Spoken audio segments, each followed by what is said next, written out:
great increase in Portuguese interest in Portuguese wines in the last decade and a half. And it's easy to understand why when you try the wines. They're fruity, they're lush, they're smooth, they're ripe, round, traditional flavours, traditional winemaking technology, but just that little bit warmer. And also balanced as well because of their proximity to the Atlantic. So it's kind of best of all worlds. And what it's allowed us to do is witness a whole rakeload of wineries that we might not have come across before. And in this case, it's the wineries of Casa Santos Lima. Now, this was established in 1990, so it's a relatively young winery.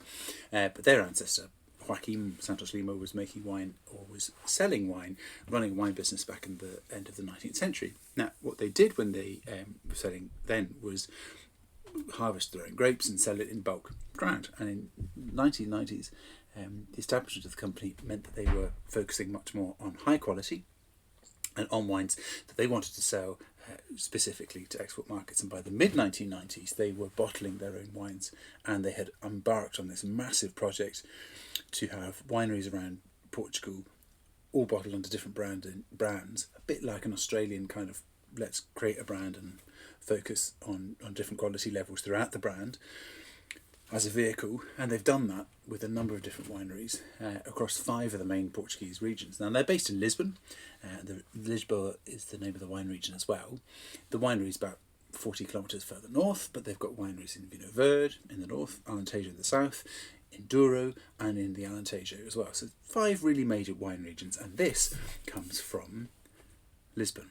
And the family has a dog, it's a Labrador, and that's great, lovely. And it's really, really nice and smooth stuff. Why then does it fit so well into what we understand about Portugal? It's ripe, juicy stuff. It's got Trigo Nacional, Tinto Cow, I think. It's got Castelao as grape varieties. Sorry, 3 completely indigenous Portuguese grape varieties. You won't find them anywhere else unless someone's chosen to plant them. It's also got Syrah in it. So good old healthy dollop of what we understand as a kind of a licoricey, black, plummy, cherry flavoured grape mixed in with Portuguese things. And that typical practice of blending international varieties with Portuguese varieties has given us a great kind of hook into this Portuguese industry, and it's fantastically kind of irresistible. Really friendly, smooth, juicy, ripe, balanced, as I say, by the Atlantic, and also they pick it at full ripeness. It's only 13% alcohol. So there's a huge number of different things that we like about it, and I think you probably will as well.